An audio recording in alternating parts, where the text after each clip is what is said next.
Hoy vamos a meternos de lleno en un archivo que lleva décadas generando una fascinación y un escepticismo, bueno, a partes iguales. Se trata del extraordinario caso de Boriska Kiprianovich. Y la pregunta que lo sobrevuela todo desde el minuto uno es esta. ¿Estamos hablando del recuerdo real de una vida en otro planeta o es simplemente uno de los mitos modernos mejor construidos que hemos visto? Venga, vamos a desgranarlo. El origen de todo esto es la increíble historia de un chaval de Volgogrado, en Rusia, al que todo el mundo acabó conociendo como el Niño de Marte. Él sostenía algo que para él era una verdad absoluta, innegociable. Ojo a la frase, porque es la que lo empieza todo. Dicha así, con la naturalidad de quien te cuenta que va a comprar el pan. No era una fantasía de crío, no, era el pilar sobre el que construyó su identidad desde que tuvo uso de razón. Pero, a ver, para entender bien esta historia hay que rebobinar un poco. Porque antes incluso de que empezara a hablar de Marte, Boriska ya era un niño, digamos que, especial. Su desarrollo desde muy pequeño era ya algo inexplicable para todos a su alrededor. Fijémonos en esta cronología. Nace en el 96 y antes de cumplir los 2 años ya hablaba con una fluidez pasmosa.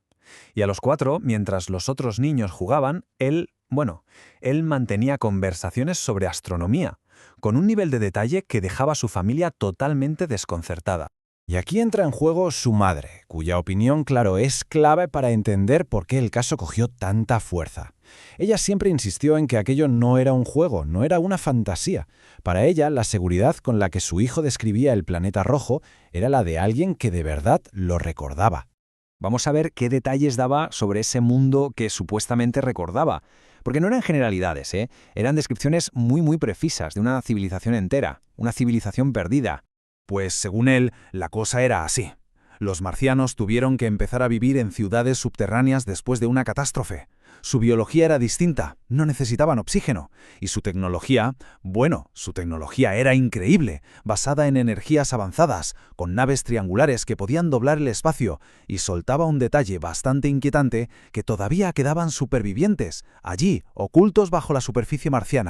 Y claro, ¿qué pasó con esa civilización? Pues según Boriska, se autodestruyó. Hablaba de guerras terribles entre facciones que luchaban por recursos, de armas capaces de quemar la atmósfera. Y en medio de todo ese caos se situaba a sí mismo.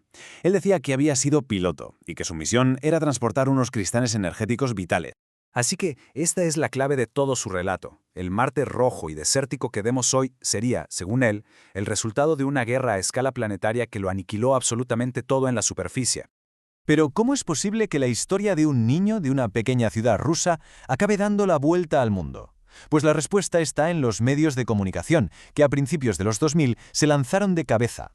La verdad es que todo fue muy rápido. Primero, la prensa de allí se hizo eco del caso, pero el punto de inflexión, el momento en que todo cambió, fue cuando Boriska, con solo 7 años, empezó a dibujar sus recuerdos. A partir de ahí, la historia se hizo imparable. Y esto da una idea de la locura que se desató. De repente su cara estaba en todas partes.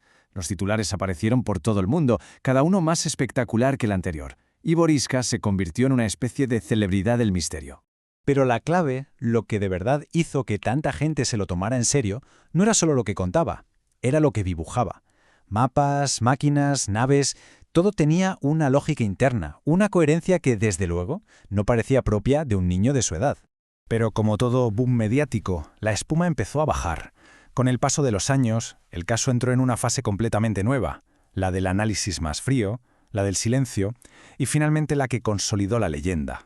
Cuando los expertos se pusieron a analizar el caso, llegaron a una conclusión curiosa, como poco. Por un lado, todos estaban de acuerdo. El chaval tenía una inteligencia y unos conocimientos muy por encima de la media. Por otro, no había ni una sola prueba física, nada que apoyara su historia. Pero había un dato que lo hacía todo aún más raro, y es que jamás cambió su versión. Ni una contradicción. Y entonces cuando se hizo adolescente, Boriska desapareció. Su familia decidió que ya era suficiente, que tenían que protegerlo y se apartaron por completo de la vida pública. Y claro, ese silencio, en lugar de apagar la historia, lo que hizo fue echarle más leña al fuego del misterio.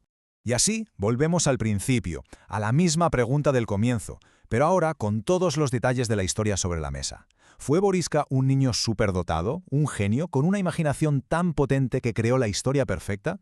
¿O era de verdad el portador de una memoria de otro mundo y de otro tiempo? La respuesta, por lo que parece, sigue sin estar en este planeta.